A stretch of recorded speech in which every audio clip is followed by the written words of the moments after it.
Welcome to the first year in review video. These will be done as I complete each commentary for an entire year's worth of releases.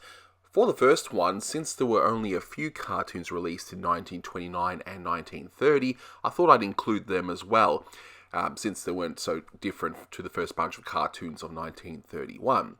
In each video, I'm going to go through the following points.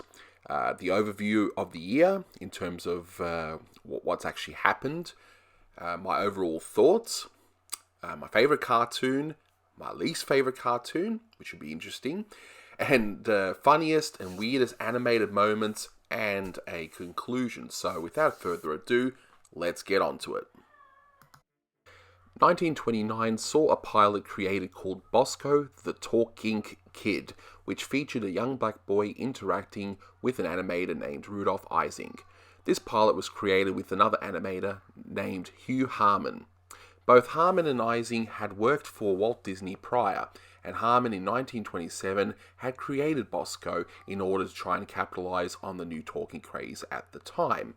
Harman and Ising then left Walt Disney to work with Charles Mintz at Universal for a second series of Oswald the Lucky Rabbit cartoons, but left shortly after to try and find a buyer for their Bosko character.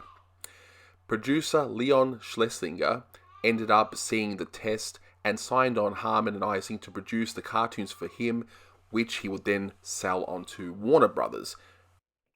And so in 1930 we would see the release of the first Bosko cartoon called Sinkin' in the Bathtub.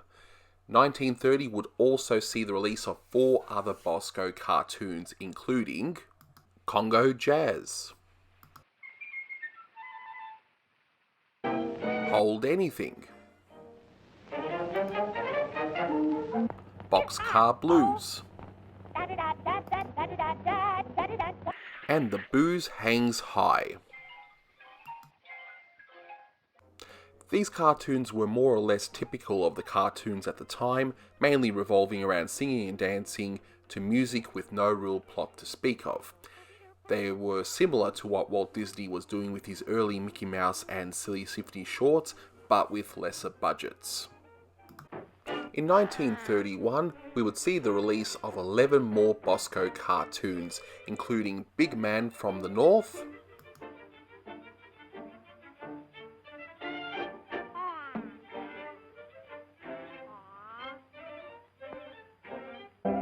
Ain't Nature Grand,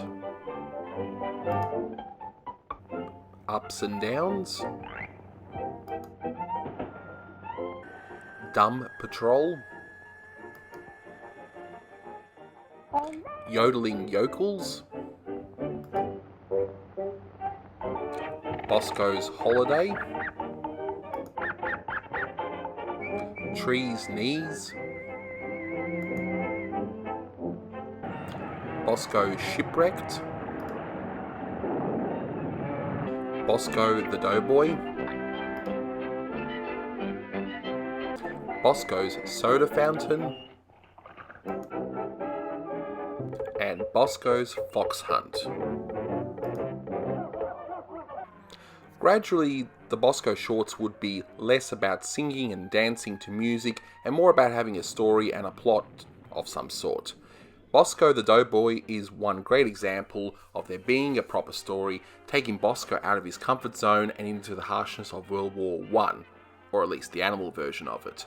The first 6 Bosko shorts were directed by both Harman and Ising in this year, but then another series was introduced called the Merrie Melodies, which was sparked from the success of the Bosko series at the time. This meant that the remaining Bosko cartoons were directed by Harman on his own. Unlike the Bosko series, the Merrie Melodies series was required to feature a song from the Warner Brothers catalogue, or at the very least, just the chorus. It started off by having a character named Foxy for the first 3 shorts, then Piggy for the following 2, which were both very much Mickey Mouse clones. After that, the series focused on one-shots, with Red-Headed Baby being the first one. These cartoons were directed by Harman-Ising on his own. The shorts in this series, released in 1931, were Lady Play Your Mandolin, Lady, when you play for me, night turns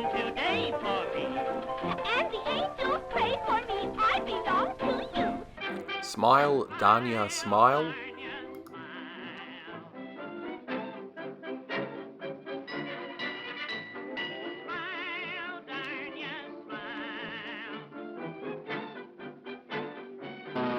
One more time. One more time. Just one more time. You don't know what you're doing. Anything that you're doing, or you wouldn't be doing what you're doing to me. Oh, you don't know what you're saying when you say that you were playing, or you wouldn't be saying you were playing with me. Hitting the trail for Hallelujah Land, the first Warner Brothers cartoon to be in the infamous Censored 11 series, due to its depictions of African Americans. And Red-Headed Baby. I'm a red-headed baby, I'm driving them wild. I'm a red-headed baby, a lovable child. The setup for the dual Looney Tunes and Merrie Melodies series, with Ising and Harman each directing a series, would end up being the template over the next few years while they made cartoons for Leon Schlesinger. And with that, let's get into my overall thoughts. So starting off with the Bosko shorts, I got what I expected, sometimes a little bit more. I was worried about being bored with some of the cartoons since I wasn't really a fan of Bosko based on the few I had seen on the previously released sets, especially the Looney Tunes Golden Collection Volume 6. I figured that they would start out more music based with random gags based around songs, similar to how the first few Mickey Mouse and Silly Symphony cartoons were, and that's exactly what happened. What I didn't expect was how wild some of the animation was. Sure, the early Mickey Mouse shorts had some wild animation, but these ones were even wilder, and that made them more entertaining to a degree. I will say that Bosko is not really an interesting character to me, and I probably won't be changing my mind on this. However, we'll see if in future yearly reviews if that's going to change or not. With that said, at least with this bunch, for the most part, I was not bored. Now, as for the Merrie Melodies, while it's crazy to see just how blatant the copying of Mickey and Minnie Mouse were in these cartoons, when they used main characters, they were far more entertaining than the Boskos in my opinion, and that's probably just due to the songs that they used, and while the stories were basic, they were fine. They just came across as music videos anyway, which I enjoy. Overall, with the two series, it was a start that met my expectations in some places and exceeded them in others. Now, on to my favourite cartoons. We'll start off with my favourite of 1930, and there wasn't really much to pick from, but my favourite would have to be Congo Jazz, and just because of how crazy it got, especially at the end with that weird dancing tree. But again, not much of a selection, but yeah, I like this one enough, despite there not being a story. It's just a bunch of random gags with Bosko and the animals in the jungle.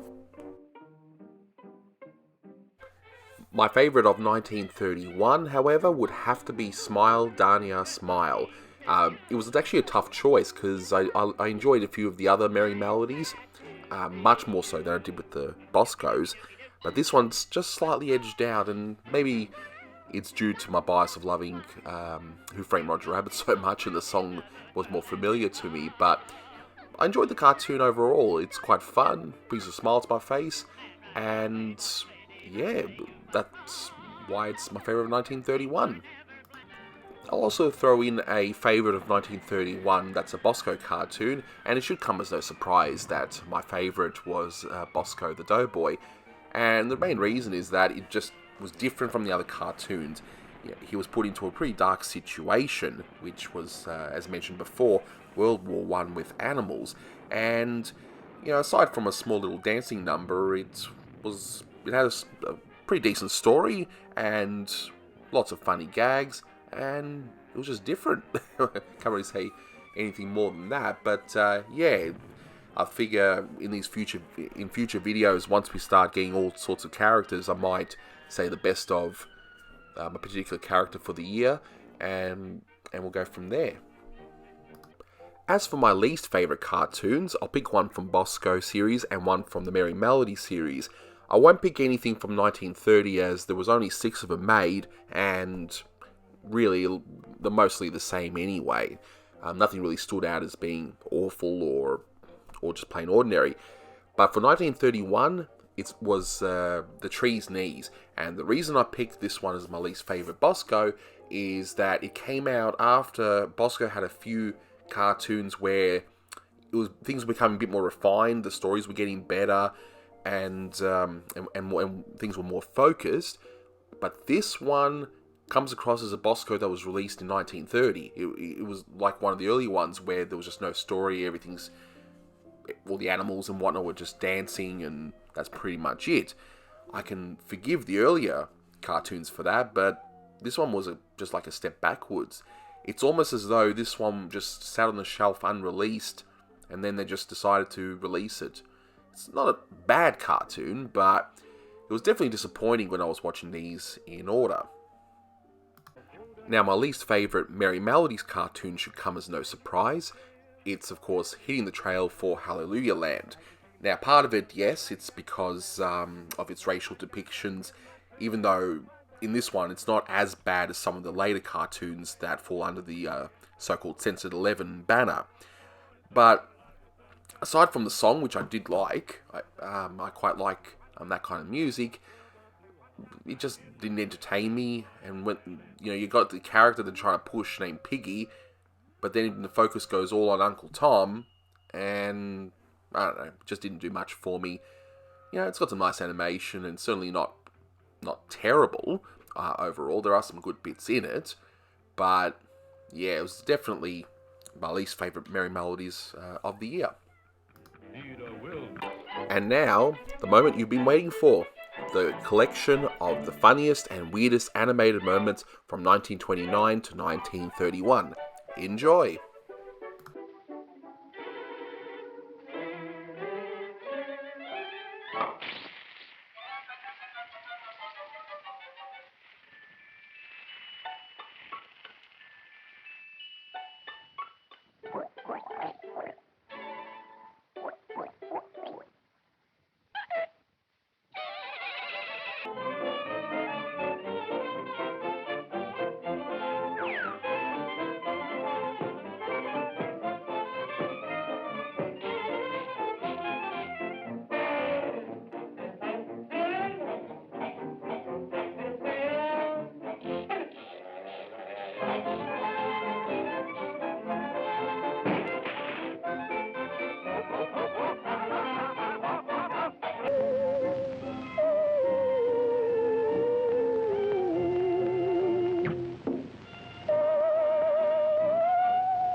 Now, there are many, many more wild and wacky scenes from these particular cartoons, but the video would go on for way too long if I was to include absolutely everything, but these ones are my personal favourites.